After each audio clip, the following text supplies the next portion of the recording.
Assalamualaikum warahmatullahi wabarakatuh. Saya di sini akan mempresentasikan sedikit mengenai pengertian filsafat Islam, sejarah filsafat Islam, dan metode filsafat Islam. Perkenalkan, nama saya Tian Nur Indasari, NIM E 9121900. Saya dari kelas A3 dan dari Prodi Akidah dan Filsafat Islam. Pengertian filsafat Islam. Filsafat Islam sendiri itu dapat diartikan sebagai berpikir yang bebas, radikal, dan tetap berada dalam lingkup makna pembahasannya. Kebebasan berpikir di dalam bersifat berbeda hanya dengan kebebasan berbuat.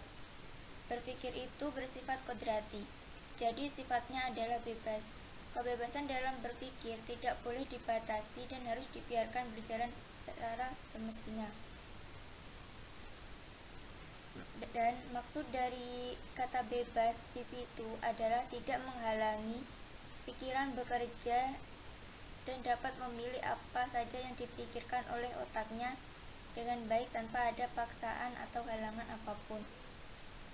Jadi filsafat Islam itu muncul karena adanya tindakan perlawanan dan kaum kecil kepada kolonialisme serta imperialisme dari barat. Dan pada akhirnya masyarakat itu dapat melakukan pembelaan dengan cara menggunakan jalan filsafat tersebut. Dan alhasil muncullah filsafat dari dunia keislaman.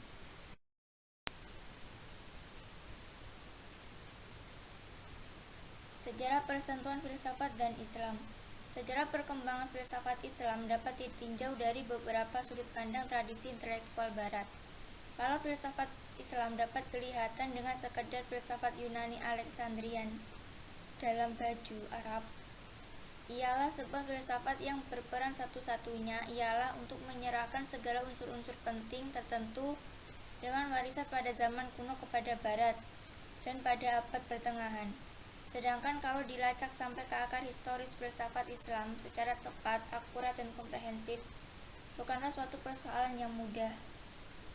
Jadi di dalam hubungan filsafat Islam itu ketika dihubungkan dengan hukum Islam, maka filsafat yang menjadi fokus perhatian adalah tentang Tuhan, yang dapat dikhususkan terhadap pengkajian mengenai sebuah ketentuan-ketentuan dari Tuhan yang dibuatnya hanya untuk manusia dan hambanya saja.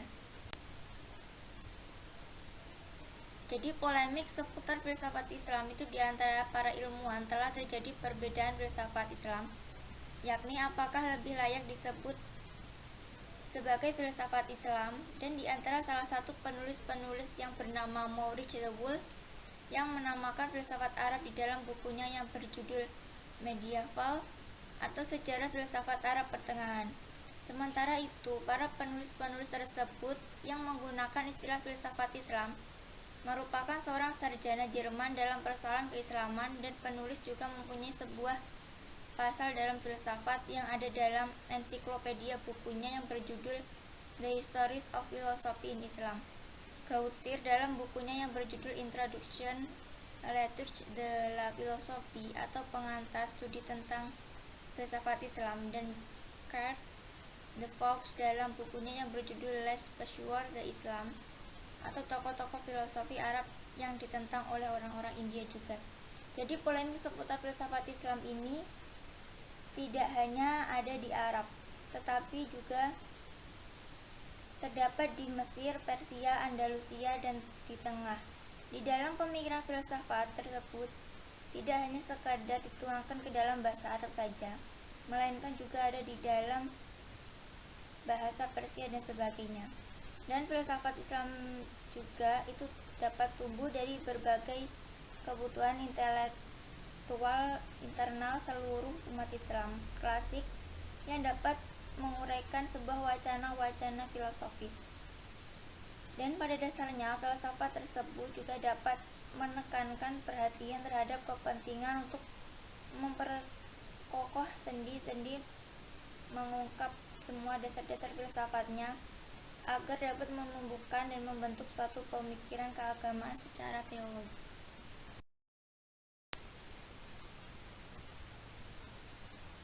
Objek filsafat merupakan suatu objek kajian filsafat pada umumnya yang realitas, baik itu material maupun yang gaib. Perbedaannya hanya terletak pada sebuah subjek yang mempunyai komitmen Qur'ani. Seperti seorang manusia yang memiliki pemikiran atau akal yang aktif, maka manusia sesuai dengan tabiatnya, yaitu cenderung untuk mengetahui segala sesuatu yang ada dan yang mungkin ada menurut akal pikirannya. Jadi dapat disimpulkan bahwa objek filsafat itu merupakan mencari keterangan yang sedalam-dalamnya. Objek filsafat itu terbagi menjadi dua. Yang pertama ada objek materia. Jadi objek materia ini adalah sama dengan objek materia sains. Sains juga memiliki objek materia yang bersifat empiris dan filsafat yang menyelidiki objek tersebut, tetapi bukan bagian yang empiris melainkan bagian yang abstrak. Dan yang kedua ada objek forma, yang merupakan filsafat yang tiada lain adalah untuk mencari sebuah keterangan sedalam-dalamnya mengenai objek materi filsafat, atau yakni segala sesuatu yang ada dan yang mungkin ada. Jadi objek materia itu lebih fokus kepada sains yang merupakan materia empiris dalam menyelidiki suatu objek dan dapat juga bersifat abstrak. Yang objek forma ini lebih fokus kepada segala sesuatu yang ada dan yang mungkin ada dan mencari sebuah keterangan yang sedalam-dalamnya mengenai objek tersebut. Objek materia filsafat itu terbagi menjadi tiga, yaitu hakikat Tuhan, hakikat alam, dan hakikat manusia. Ketiga hakikat ini akan dijadikan satu membentuk objek materia filsafat yang sesungguhnya, karena ketiga hakikat ini mempunyai keterkaitan satu sama lain dan sifatnya adalah abadi dan merupakan suatu sifat yang empiris yang dapat menjadikan sifat itu menjadi abstrak. Objek forma filsafat merupakan usaha mencari keterangan secara radikal sedalam-dalamnya sampai ke akarnya tentang objek materia filsafat atau sarwa yang ada.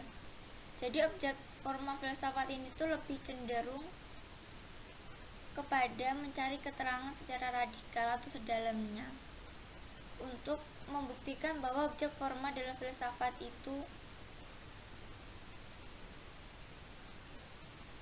nyata dan tidak bersifat abstrak. Jadi berbeda dengan objek materia.